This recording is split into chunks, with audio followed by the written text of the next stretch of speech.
Welcome to all of you. I'm very happy to open this first event at the Zambia Italian Cultural Center that we have officially opened in March. But because of the well-known circumstances, we had to wait a bit to organize some events. But here we are. This is our first digital event. And I'm really happy to welcome you all, both you here at the center with social distance, and all the friends that are following us on the web. There is one thought that I would like to share with you that I was thinking while coming here today, and the thought is that art knows no boundaries.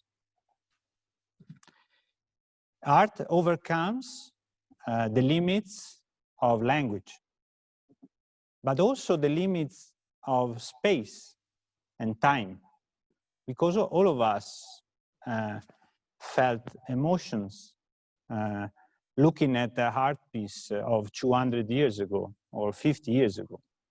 So art knows no boundaries. But the same happens with human relations.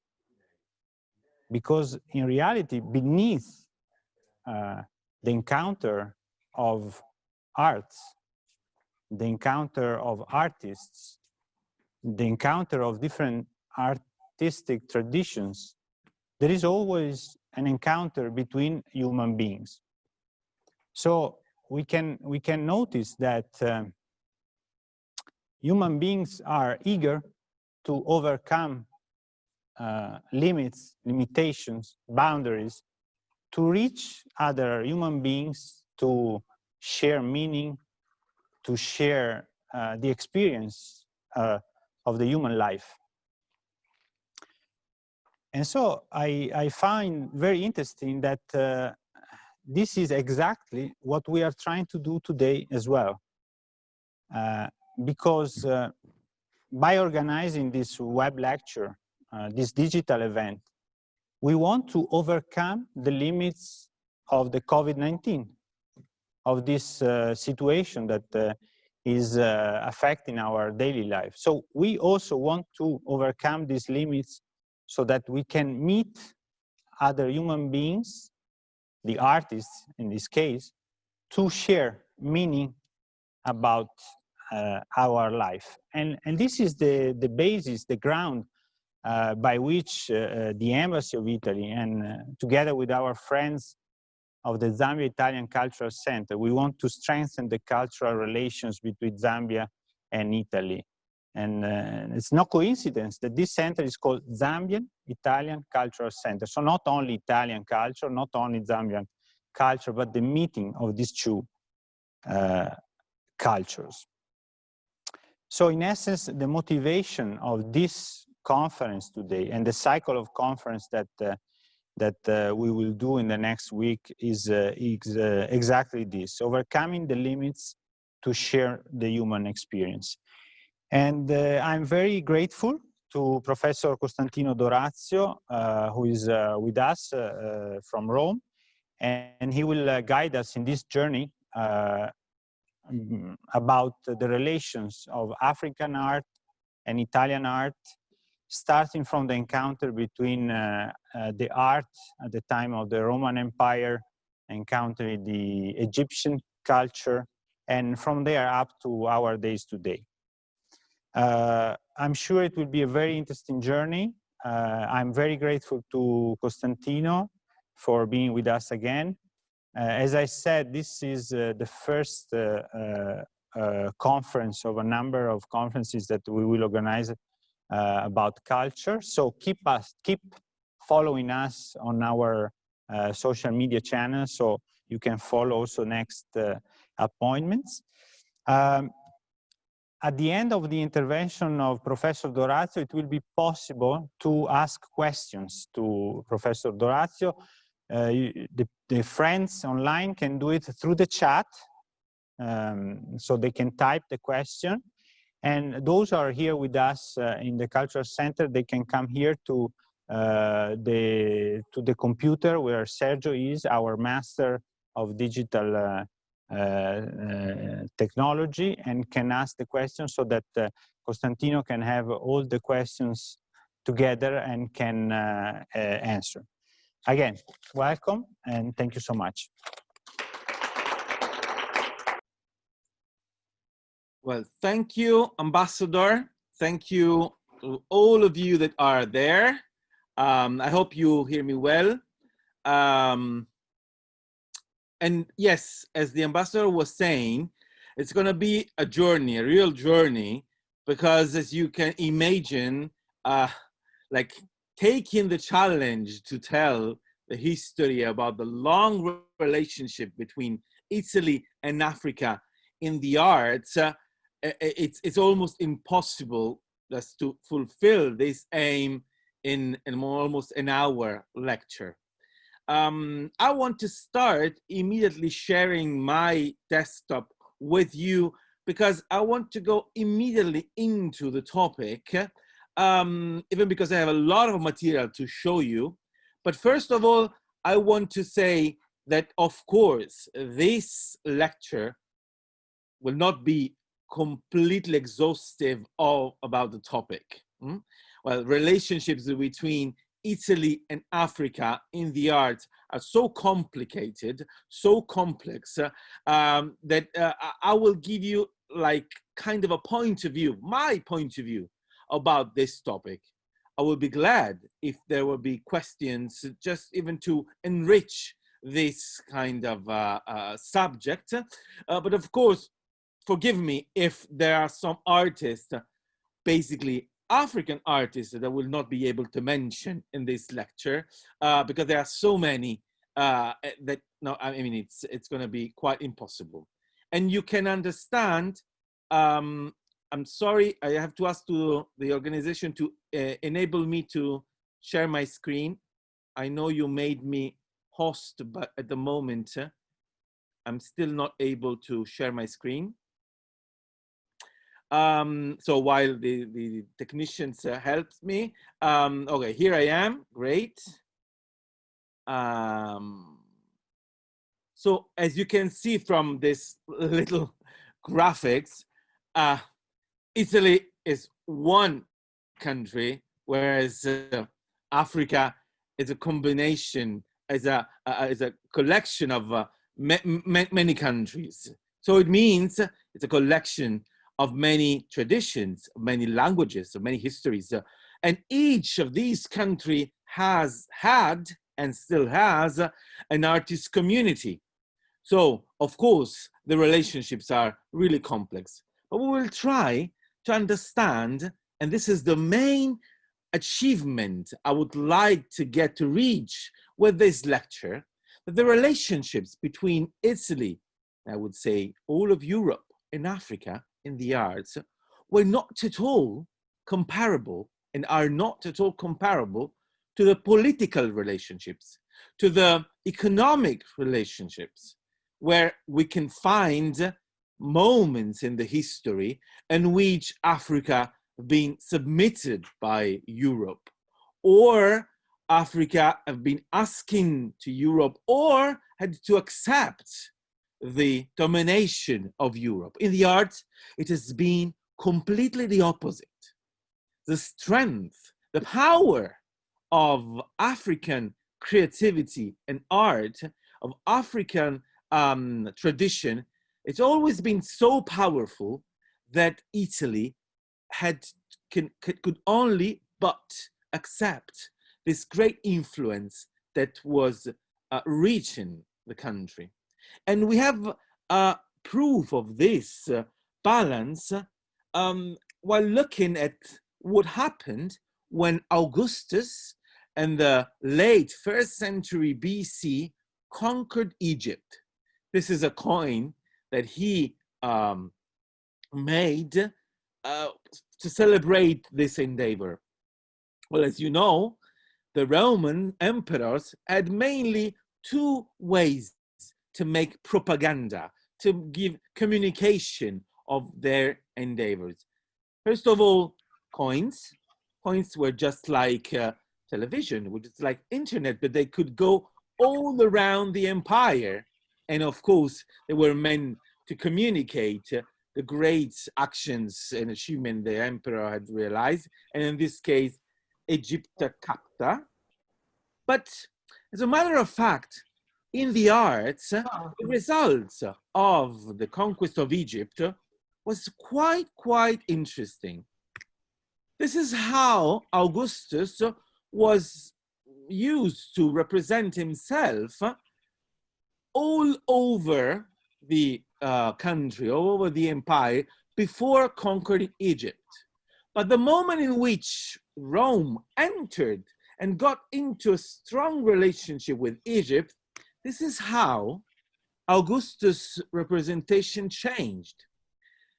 The Egyptian Museum in Cairo preserves some statues in which we have recognized the features of Augustus that wanted to be represented as a pharaoh. Well, it means that he understood the prestige and the power of a pharaoh was much stronger than the one that the leaders of the Roman countries and of course empire, because as you maybe remember, Augustus was the first emperor. So he basically got the influence and got the same kind of representation from the pharaohs in order to make his own prestige, his own image much stronger than before. He understood the way the Egyptians were representing power was much stronger than the one the Romans were using. So as a matter of fact, Rome conquered Egypt politically and on an administrative field, but was somehow conquered by Egyptian art. And this representation, as you may remember, in many of the details that affected and influenced Roman costumes, Roman habits, and Roman religion. In this case, a century later, we have Antinous, the beloved Antinous, the guy that was beloved by Emperor Hadrian, that was celebrated by the emperor again with a representation that would give to Africa the idea of Antinous as a beautiful guy. So I was saying, Africa conquered Rome and the Roman Empire, even with the religion.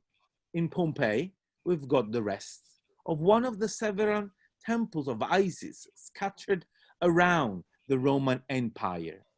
The African religion, I mean, Northern African religion, entered the Roman Empire and immediately got the reaction and the interest of all of the Romans, I would say, that would at the same time worship the Olympic gods coming from Greece and the Egyptian African ones, Isis, the goddess that would, but you know it much better than me, that would lead the souls of the dead ones into the underground world, that would let the living ones discover the dark side of our souls and of our future after death.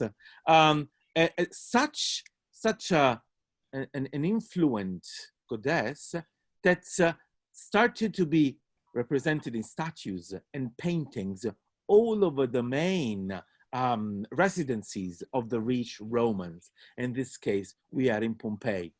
Not only the representation, but also the temples and the rhythm of Isis became part of the daily life of the Romans. And some of the statues also remained in the long run in Italy as a kind of a memory of what happened during the Roman times, even if they changed their identity. In this case, this is a statue, but maybe all of you that had the chance to come to Rome saw at least once. It is exactly at the foothill of the Capitol Hill, So we are downtown Rome, and it's in the corner of a building. This is a fragment of a statue of Isis, but we nicknamed it in the medieval age. So I'm talking about 500 years after the fall of the Roman Empire, around the year 1000, Madama Letizia, Madame Letizia. Well, the name has no actual meanings, but it's the reference that all the Romans were using to call this statue that was considered one of the speaking statues of Rome. What I mean speaking statues, I'm referring to the use the Roman were making of this piece of art, which of course had no more references to Africa, to where it was coming from, but it was used by the Romans to stick little papers, piece of papers on top of the statue in order to protest or to let the voice of the people express against the nobles and the Pope. So all the way from Africa, this statue arrived 1,000 years later to let the voice of the population of Rome speak loud. And there's just a little anecdote of how much these traditions changed when it came down to the Roman traditions. I'm going to keep on talking about Italy for a few centuries, and then we'll introduce you to what was happening in Africa at the same time. Now, 15th century. I don't know why. Well, most probably, well, maybe it's quite clear. At the late 1400s, the Portuguese army, the Portuguese people started to reach also Southern Africa. Well, all the Africa that had not merely explored before that age. The relationship between Italy and Africa were limited to Northern Africa until the late 1400s, when the Portuguese started to open the path towards the rest of the continent. And it became kind of an exchange. The features of African characters started to appear into Italian paintings, even if the Adoration of the Magi is painted by a very famous German painter, Albert Dürer. This image was commissioned by the Medici family in Florence, and as a matter of fact, it's preserved in the Uffizi Gallery. Well, who's this guy, clearly coming from Africa, that is worshipping Jesus? It's one of the Magi. So one of the marvelous kings that made a long journey to celebrate the birth of Jesus. Why is it a black figure?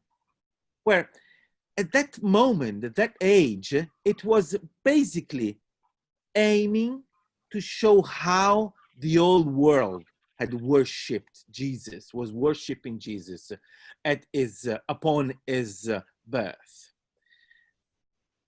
Putting inside, painting inside a painting, an historical, an evangelic, a Christian painting like this, a figure of a character from Africa would mean that this painter, with his imagination, but he had never traveled to Africa, had brought the world, the old world, the unknown world, into a pretty Italian image. So Africa would be considered like the unknown world, exactly like Piero di Cosimo made in this figure. Well, this is a very famous scene coming from the Greek mythology. Andromeda was the daughter of the Ethiopian lord, of the king of Ethiopia, and Perseus went and saved her, killing the monster that was just keeping her, that kidnapped her and keeping her in chain, as you can see on the left-hand side of the painting. But if you look down to the bottom right-hand side, again, people from Ethiopia are painted as they were considered these people were, but the most extravagant way of painting them is the kind of instrument that they are holding in their hands. These are impossible instruments, completely invented instruments, again, to show how unknown was the culture wrought and represented by this character. It is quite interesting the way Italian artists dared to merge their own secular tradition, old tradition, the one collected by the Greek art, merging it, as I was saying, with the African image, with the African idea, with the African way of representing populations and tools that they had not seen in reality at all.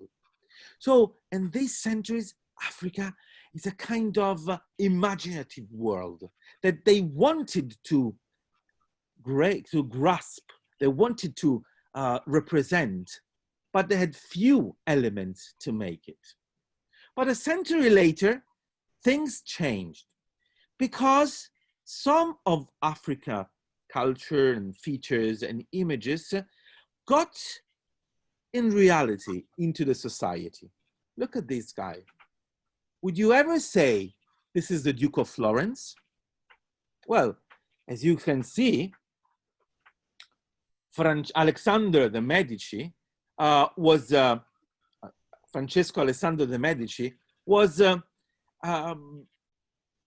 born from an African lady. We're not sure who her mother was, who her real mother was.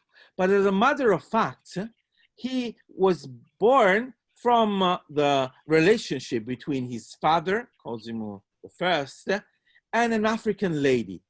And he was represented as he was. Well, the story of Alexander de' Medici is quite, let's say, controversial.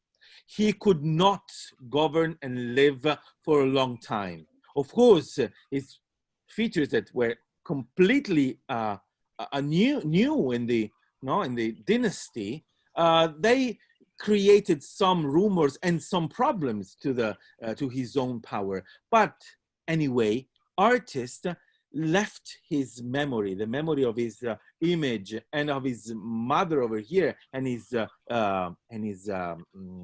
sister, as a quite unique presence of Africa, even in one of the most powerful kingdom, let's say, signoria, in Florence. Things will change in a few years because Africa will arrive to the highest level of Roman power, of Italian power and art, not only through some of the human representatives, but also through some, let's say, here, to some other weird figures. An elephant. An elephant, all of a sudden, in the early 1500s, arrived to Rome. It was a present of the Portuguese ambassador to Pope Julius II. It was an Albine elephant, quite difficult for this elephant to live in Rome, to live at the latitudes that we have in Rome, to live under the climate of Rome. But as a matter of fact, it became very popular in the city. They say that it was always following the Pope during his public marches in Rome.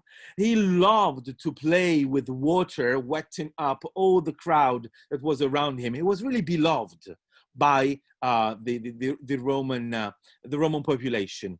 He could live in Rome a few years, they say a couple of years, not more. But the memory of this elephant remained in the arts. First of all, it remained the idea of having an African animal to Rome, so kind of the presence of an African creature in Rome. It remained into the head of Raphael. Raphael had received the task from Pope Julius II to take care of this animal. And he somehow recalled the African world that he got in touch with through this animal in one of his masterpieces. Few people ever referred the cloth that decors that this lady wears on her head to the African habit and tradition. But we know that it was an exact reference that Raphael wanted to give to this lady. The legend says that she was the beloved one by Raphael, the Fornarina, maybe one of the most renowned painting that he ever made. She's not a member of the highest society. The high society in the 1500s would have never accepted to be represented naked. So most probably she was part of the lower society in Rome. But nevertheless, Raphael fell in love with her and represented her with his African, like say, air, or a way of decorating the air, adding one little detail that would allow us to recall the fact that she's not just a member of the lower society. Because Raphael wanted to lift her up, to set her on a different level. So he gives her this beautiful decor, but also the pin, the brooch that she's got on her hair with a pearl. Maybe you can see it. That is part of the cloth of the costumes of a lady. So Raphael made her a lady, turned it into a lady thanks to this African detail and to the pin with the pearl on her head, but also thanks to the little ring that she's got on the finger in her left hand. This little ring would prove that he finally married her. And it was a secret marriage. Nobody had to know that he was in love with a girl of the lower society, but he showed it in this little detail while hiding it in the hand, in the lower part of the painting, and also showing that this lady with his African hat was his own property, thanks to the bracelet that he sets on her arm, where he wrote his name. So it is his signature, but also the proof that this lady belongs to him. Let's say an African lady that he loved. It's not only Florence or Rome that starts to refer in the 1500s to Africa, but also Palermo in Sicily.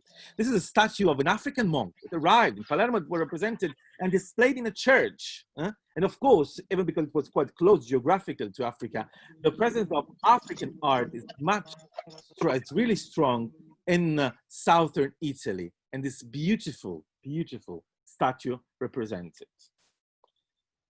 Well, look at this. This is a beautiful fountain present in Rome. It dates back to the mid-1600s. The artist, the author of this fountain is Gian Lorenzo Bernini. Maybe you've seen it in the center of Piazza Navona. Well, here you have the presence of Africa as you will never have in any other monument in Italy. The obelisk, first of all. The Egyptian obelisk brought to Rome by Emperor Domitian, that was decorating a Roman stadium that Pope Innocent X brought in the center of Piazza Navona. In the hieroglyphics of this obelisk, there is also the name of the Emperor Domitian that signed it in hieroglyphics in order to make it African Roman.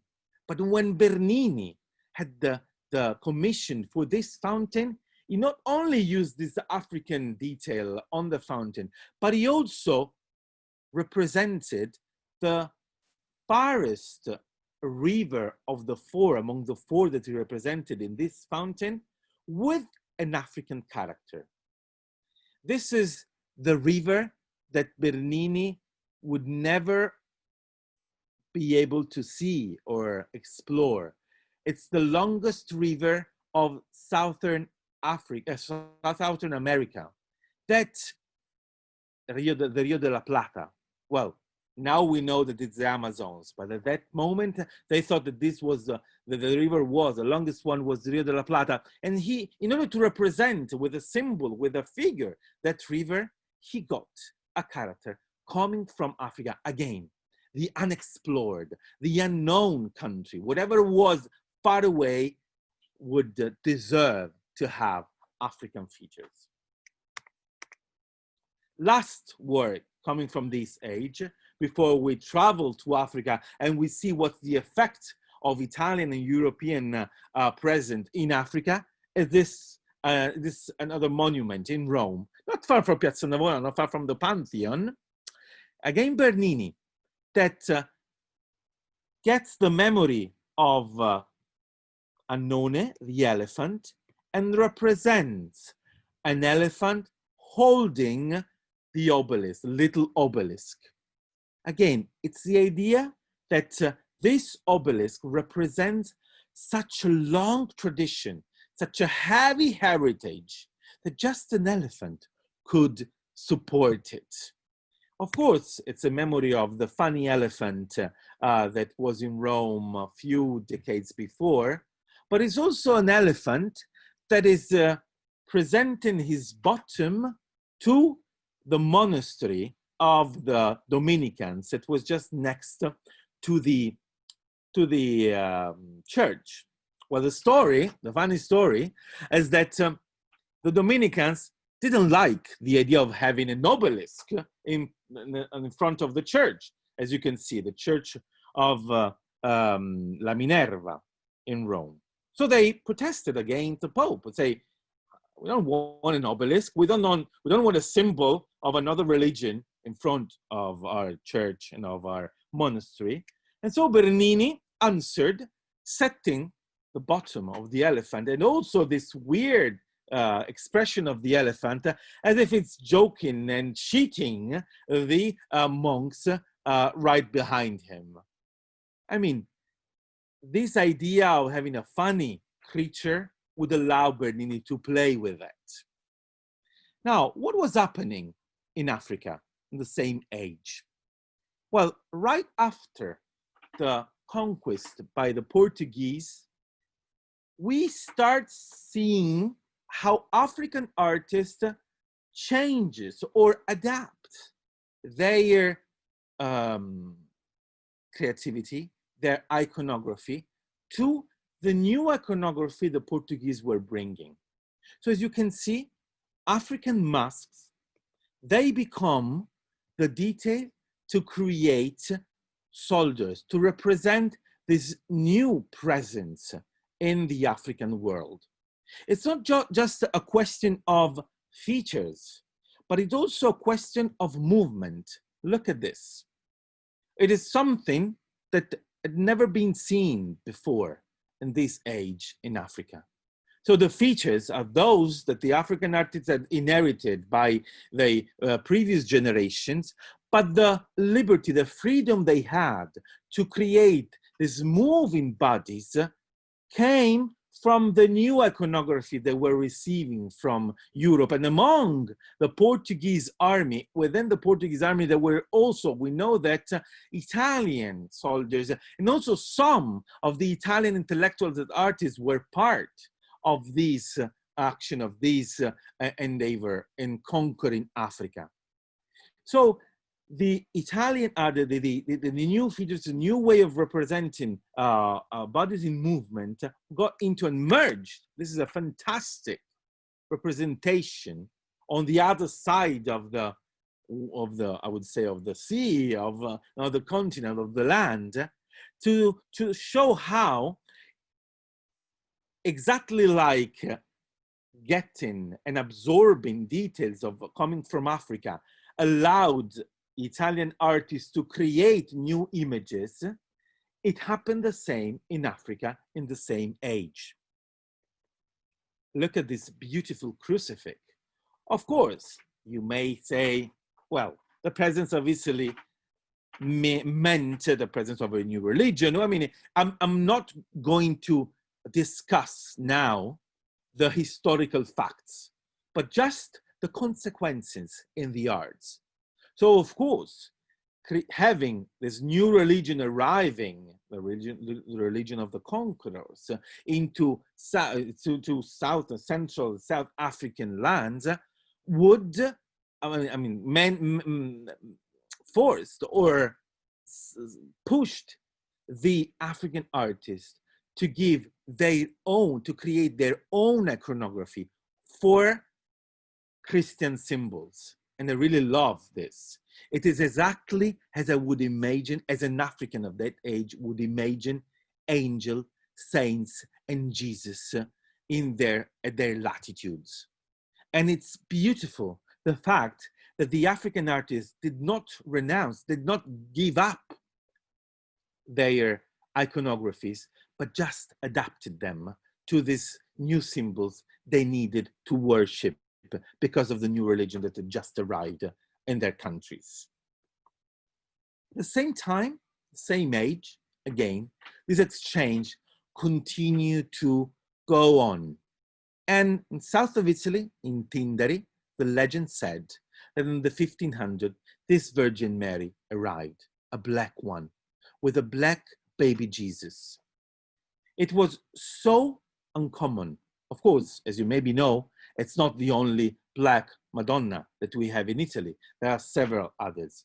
But this one here, it's not just black because of the color of the wood.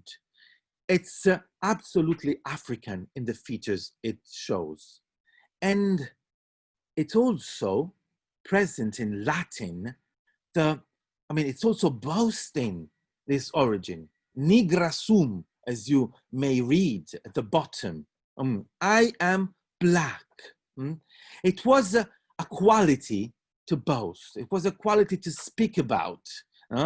I am your Virgin Mary. And as a matter of fact, we all do believe that the Virgin Mary was not white, was not European looking, was not Northern European looking, as in many paintings coming from the Netherlands or from France or even from Italy. She must have had features that were coming from the African population that had traveled to the Middle East. And in this case, we've got the proof that in the 1500s, the Italian population, the Italian faithful people were ready to worship and to accept, and to not only accept, but love an African representation of our Virgin Mary, of their Virgin Mary. I think this is the result, of course, it's a legend, but it's also the result of a relationship that had worked, that had allowed whatever had been considered absolutely extravagant and unknown and far till then, to make it close, to make it part of their own culture. I hope I hope you understand how strong is the message of a Christian symbol like this, looking at that through the artistic story. Now, of course, as I told you, I had to go fast in this story. But things changed again in the 20th century. Whatever before was the result of a controversial relationship of people that were conqueror, people that were conquered, of kind of an influence that from Africa was arriving to Rome and fighting and imposing itself with the strength of their values, became something absolutely unstoppable in the 20th century. The influence of African art in the 20th century was not part of a political movement, was not the result of a political, historical relationship, as it had been for almost 2,000 years. It was the result of the curiosity of Italian and European artists towards African art. Do you understand the difference? Well, it is something that it just happened thanks to the power of this iconography. It was so new when in Paris, Amedeo Modigliani visited a couple of exhibitions at the early 1900s showing African masks and African statues and totems. It was so powerful, the effect that these images had on him and the generation and his colleagues, as you know, Picasso, Matisse, they were all influenced by African masks, that they found in these pieces of art the exact features, the exact image, the exact iconography they were looking for in order to make a revolution. Think of them, that wanted to cut off all the relationship with the Italian and European tradition. Think of Amedeo Modigliani, that was born in Tuscany, that was holding on his shoulders the tradition of the Renaissance, of all the Tuscan and Florentine artists like Leonardo, Michelangelo, and wanted to make a step further, to cut and make a revolution. He found something so new in these masks that he immediately started to copy them. And you can see it well. This lady, the lady with the hat, with her long face, long nose, little eyes and mouth, it is such a pure face. It is such an untouched and so far away from any kind of tradition that had been painted before, that became the signature of Amedeo Modigliani. It is so easy to see and to recognize how much clever he was to create this new feature looking at this, that he also went down and set this new iconography in his paintings, but also in his statues. Again, Africa set Amedeo Modigliani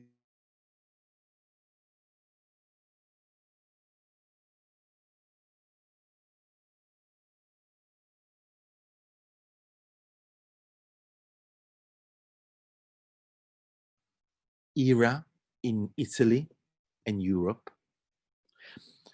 Most of the time, this role has not been underlined and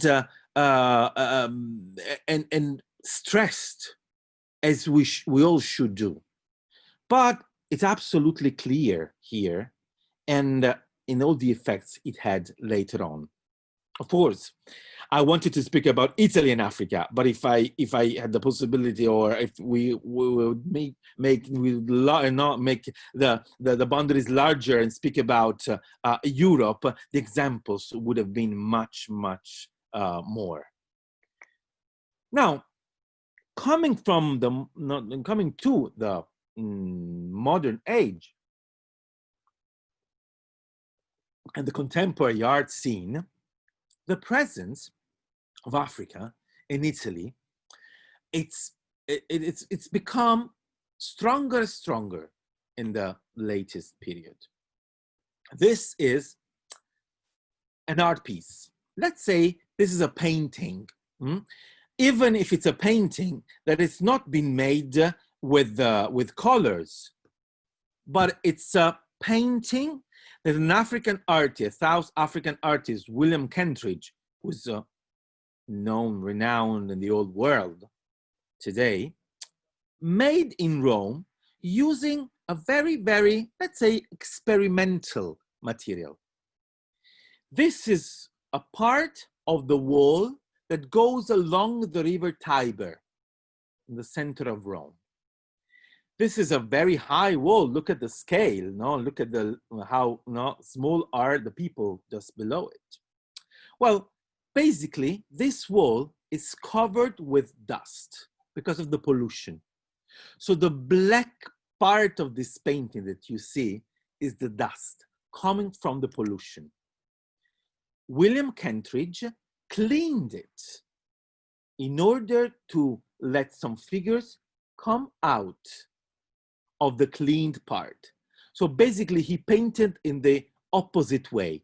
He removed material. He didn't add any material. What had he painted on this wall? The title of this work is Triumphs and Laments. And as you maybe can see here, there are many figures that are related to the Roman tradition. There is an angel. It is the first figure on the left-hand side of the screen. A couple of figures later, there is the she-wolf with the twins. Maybe you remember the legends about the birth of Rome, Romulus and Remus, and the she-wolf that fed them, the legendary founders of Rome. But there are also people that are marching with African symbols. So it's a kind of a tribal march coming from the African rith that is represented with Roman traditional symbols. You know, you see how much fluid, I would say, today is the relationship between Italy and African iconographies and art. Maybe the most expensive, let's say expensive artist, African artist in the contemporary African artist today in the world, Ella Natsui. What is he doing? I mean, I'm not saying that much about his art. He's so famous. He creates this beautiful pieces using recycled materials, covers of metal covers or bottles or capsules, let's say, or any other recycled waste that he may find in the African cities. But what is he doing? What is he creating? Isn't it a tapestry? Doesn't it recall the tapestries that used to cover the Italian palaces? Doesn't this piece come the way it's made, the colors he sets on the surface? It's also part of a traditional Italian piece of art. Of course, it's also part of the African tradition, but it's the way it's displayed. It's really kind of recalling that that Italian tradition. You may be not you may not agree with me in that, but I can really see a lot of Italian tapestry art in these pieces. Cara Walker, you may say that she's not African, she's American. Yes, she was born in America. She's an Afro-American artist, pretty much interested in talking about the histories during the colonialist age. So there are always weird scenes in which African girls are somehow conquered and treated by the coloners, but also African figures. Well, there are also little stories, but of course, in her iconography, there is the presence of Italian paintings of the 1700s. The paintings with the ladies with beautiful dresses, with the lords, with the figures of noble guys. So again, in black color, as if it's a shadow, it's she's telling the bad stories, the sad stories of what was happening in Africa during the colonialist age, using an Italian iconography, so the iconography of the conqueror. Contemporary art like always to move from one side to the other and merge all the contents. Pascal Mantin-Tayou, who's famous in creating these columns, isn't it like a Roman column?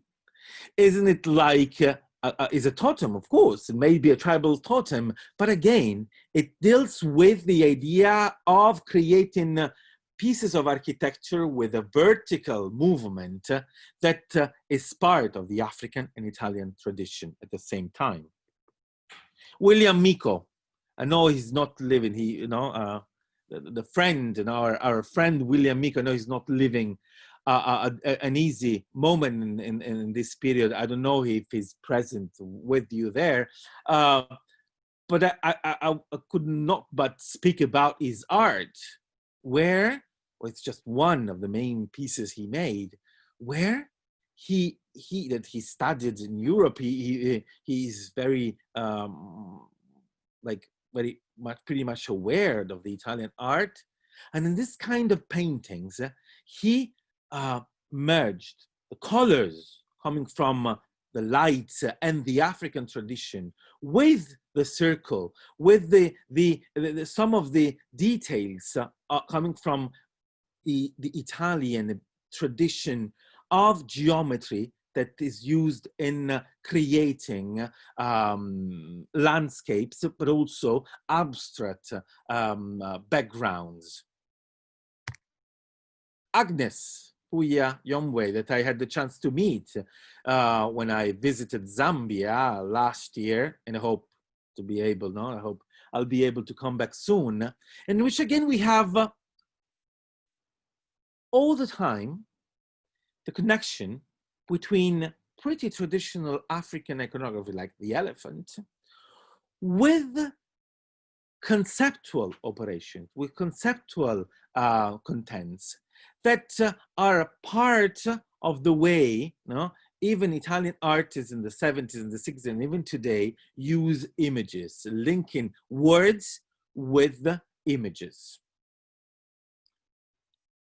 The last artist I want to tell you about, oh, sorry, this is not the last one. Before getting to the last one, while these African artists behave, referring somehow to the Italian tradition, there are Italian artists that have the chance to work in Africa and use the African way, for example, in this way, to create murals. This is an Italian artist called Flavio Favelli, who had been called a few years ago to make this mural in Cape Town, in which he represented the first page of the Sunday Times after they set Nelson Mandela free. But as you can see, the way it's made, it's not so different than the way African artists create murals in the modern cities. He didn't get to Cape Town and present a piece of art boasting his Italian tradition, but he wanted to merge, to get closer to the African tradition and make this beautiful, let's say, two souls piece. Last piece, it's the latest piece I could speak about, because it's an art piece just opened in Naples.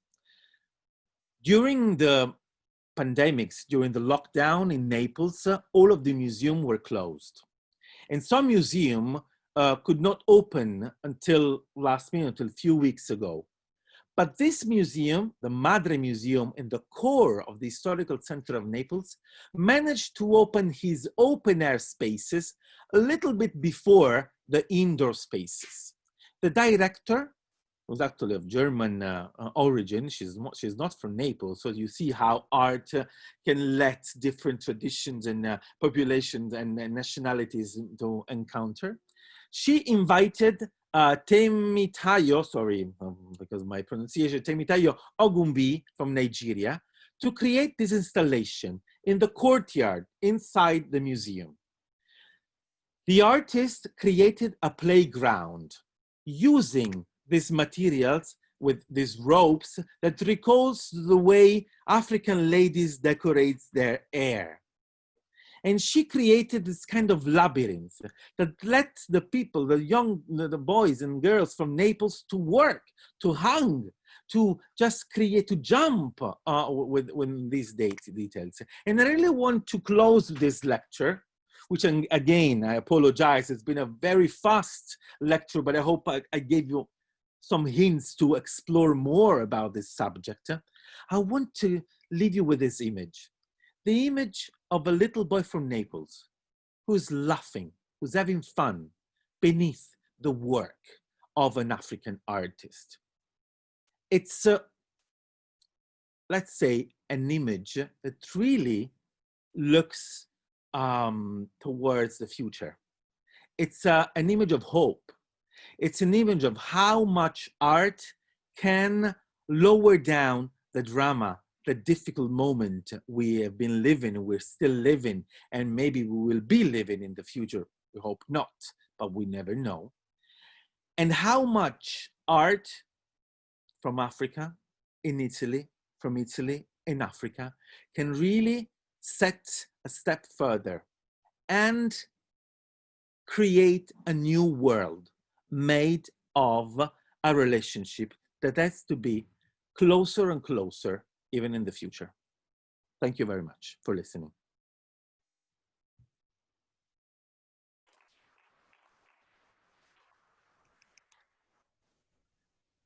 Now,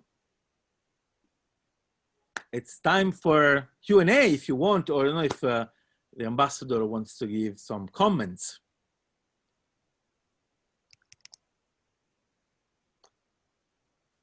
If there is somebody speaking, I don't hear anything, huh? Just to give you this technical information.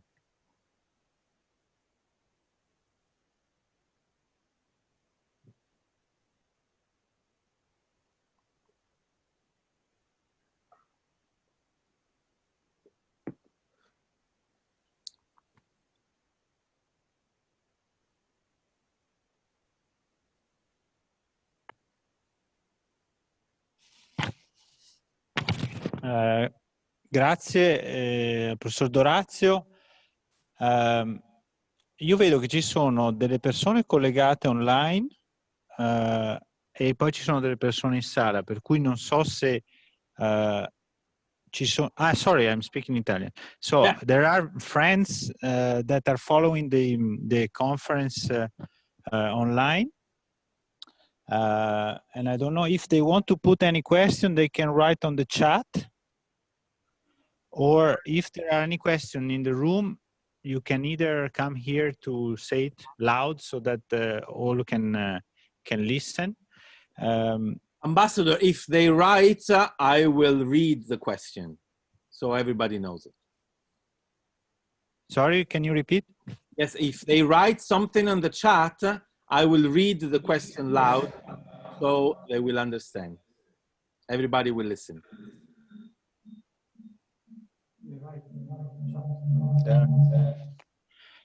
So I think, Costantino, some questions are coming, so you can check the chat. And for the friends who are here, if anybody wants to ask a question, Suzanne, if you want to ask a question. Yeah. If there are questions in the chat, I'm not seeing them. Maybe you can.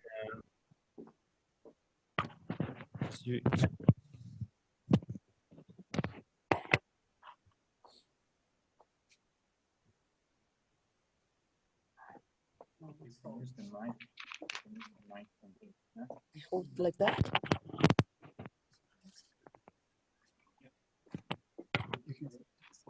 Okay. Should I hold that? Okay. Excellent presentation. Thank you very much. I have done some works last year. Some of you were over there. I painted some Renaissance figures using as a model Black ladies, some from Zambia. And I was very impressed by the response of the public. You talked about the influence of one culture over the other. And I would like just to pose a question here. Is there any program nowadays or in the future that could provide for the Zambian students of art to spend some time in Italy so they could produce some works of art influenced by the culture, by the Italian culture? Exactly, I'm asking that because like Mogliani, for example, came to Africa, discover something by traveling. Maybe the opposite also could be provided by the Zambian students of art. It would be very nice to see a show in this beautiful place produced by Zambian students of art if they can go to Italy. That's just a question. Thank you. This is a question for the ambassador, not for me. Yes, yes. Now, if there are any other questions, otherwise I will reply to Susanna. Please go to the podium and speak loud, because in the room we can. There is no mic, but at the same time there is the mic for the friends online.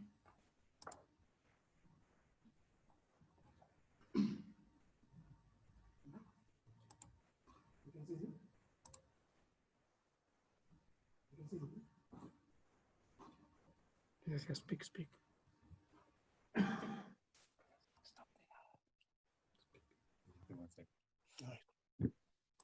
Yes. Hello? Yes, I can hear you. You can hear me? Yes. Okay, thank you very much for the interesting presentation. But like you said, I think the time was too short for you to really bring everything out. And it's quite a broad stroke. My name is Andrew Mulenga, by the way. I'm an art historian with the Zambian Open University. Yeah, it's quite a broad stroke, especially that Italy being a country on its own, and then Africa, a continent, and you rightfully explained that. But I think I was concerned with the opening, you know, with the emperor, the coins. So it was a bit, in my point of view, a bit heavy on the conquest. Then came in the obelisks, you see, which again is a problem for me, because those are symbols of, I think they were taken as spoils of war.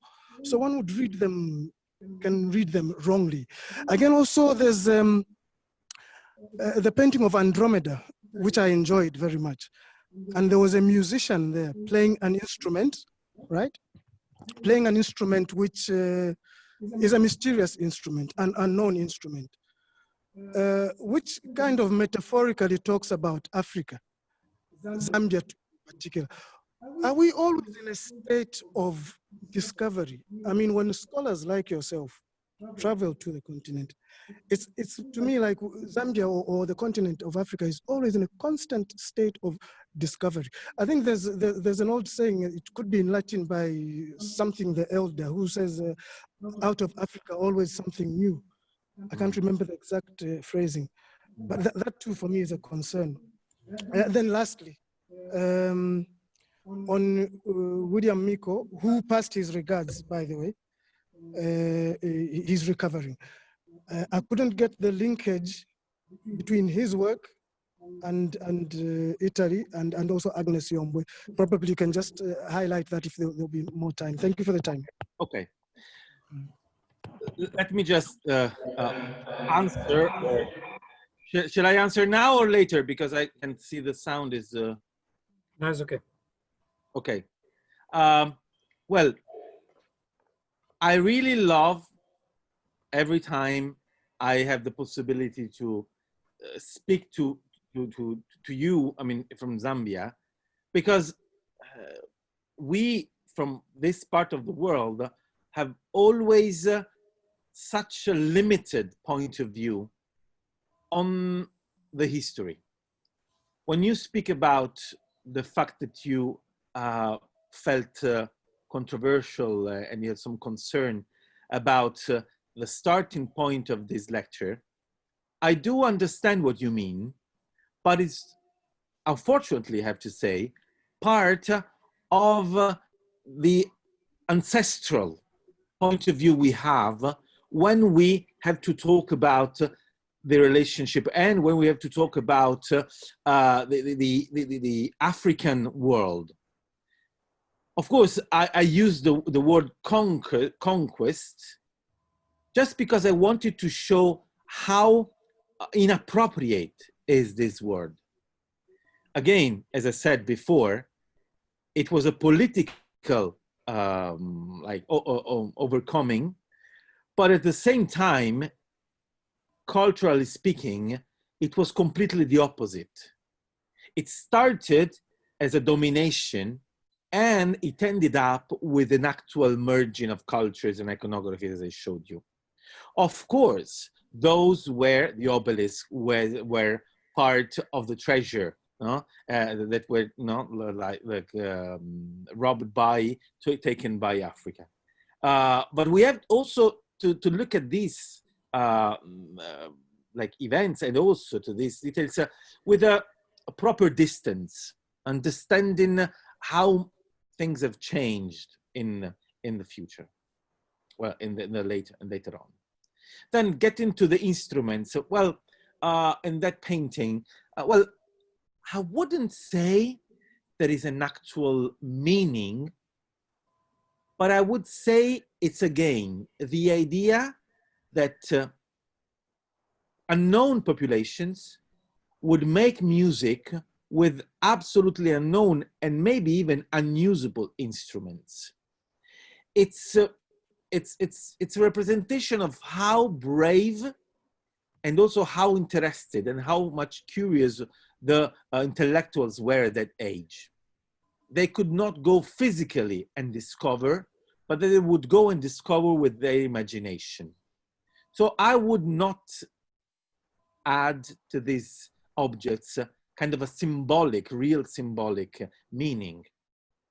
And getting down to the last part of the question about Miko, Agnes, and other artists, I really think that the experiences these artists had in Italy and Europe, as they told me, allowed them to embrace some kind of a way of using colors in case of Miko, and some way of using wordings, and the wording in terms of Agnes, that recalls the way our Italian artists have used them. You may see that in the way Miko uses geometry and displays geometrically the colors in the background. And you may see that, this is of course the opinion of a critic, it's not a documented or an historical comment, and even in the way the concepts are written and used in the wordings by some of the paintings by Agnes. I hope I answered a little bit. Other questions?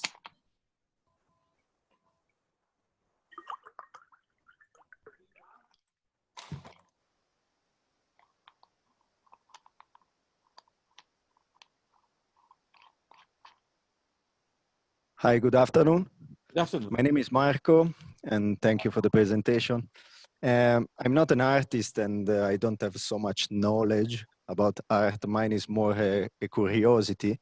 So when you talked about Augusto, yes, at the beginning of the presentation, you say that once he conquered Egypt, he decided to change the way in which he was representing himself.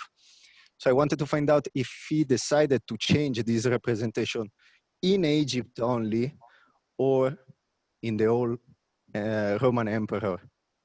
And in case he changed it all over the Roman emperor, how could the European or the people outside Egypt see this change in the representation of the emperor himself? okay. Thank you. Thank you. Well, we found statues of Augustus featured as an Egyptian pharaoh, not only in Egypt, but also in Rome and in some parts of France, southern France. Of course, when Augustus was governing, the empire had not been as large as it will be in a couple of centuries. But you have to remember, I didn't say that, that in the age of Augustus, even Cleopatra arrived to Rome. In the presence of Cleopatra with their, with the tradition she was bringing with herself, really influenced a lot the arts, the costumes, the clothes in Rome. So Augustus added, entered or used this Egyptian iconography in a world that had already known Egyptian art and Egyptian tradition. That's why he understood immediately that featuring himself, of course, he didn't change completely. So at the same time, he was representing himself as a pharaoh and as the Greek tradition would ask for, because he knew that the people from Italy, Rome, and the empire would understand immediately the meaning of that representation. It would have meant that Rome had conquered the most ancient civilization of the Mediterranean.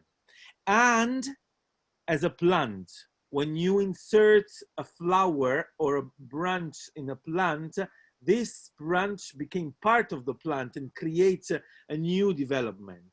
Exactly in this way, Rome was entering and rooting inside the Egyptian tradition with this image of the empire represented as a pharaoh in order to create a stronger tradition, government, and political and cultural reality. So, not just to be clear, not only in Egypt, also in Rome and south of Africa, but south of France, but because it was already understandable the meaning of this like this great change. I have time for one more question.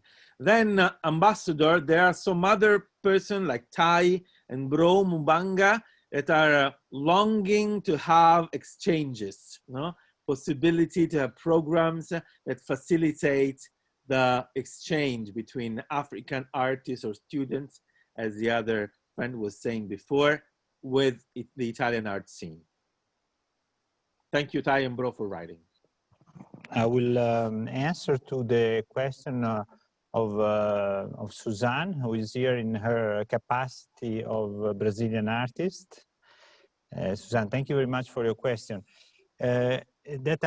Your question allows me to speak about a project that we have at the Italian Embassy that we call Residence of Artists. And this is a project we are developing with the Professor Dorazio. And this project has two components. Let's say one component here in Zambia and one component in Italy. So the idea is exactly what you were saying, to enhance exchanges of artists. So in this framework, we will have 5 Italian artists who we have already selected, who will come to Zambia. Actually, the first should have been already here in March, but we had to postpone his visit because of the situation that you well know. And but we will start in 2021. And one after the other, the Italian artists will come here to stay in Zambia for a certain period. According to their art, they will create a work, and they will participate to workshop with Zambian artists. And the ambitious aim that we have is at the end of this visit to have an exhibition with all the art pieces that will be created. As I said, there are 2 components. So our aim is also to select a number of Zambian artists that we can host in Italy for some periods at the same way, so that we can combine these 2 parts, and we will have both Italian and Zambian artists. So this is a project that we love very much. I saw also some questions of Zambian friends about how to support the trade or the contacts in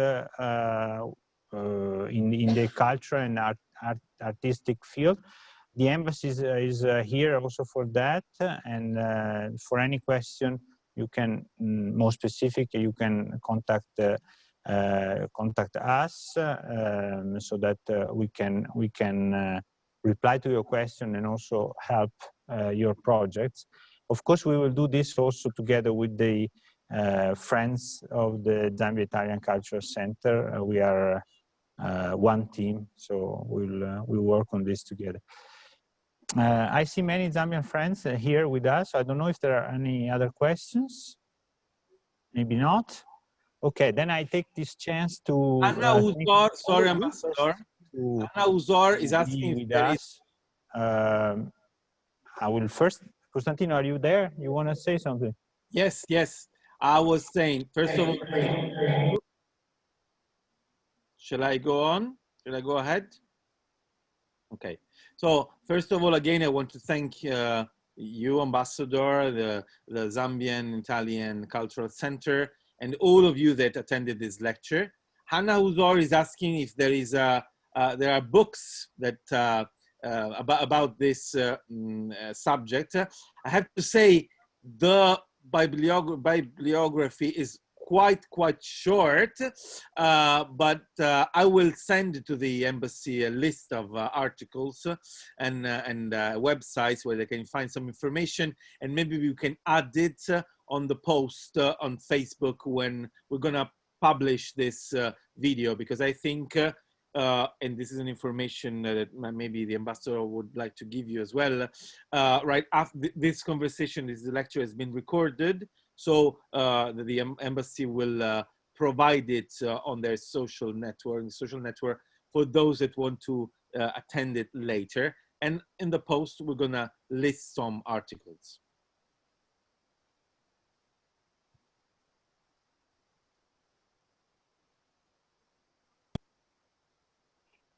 Perfect. Thank you very much, Professor Dorazio. Thank you to all for being with us.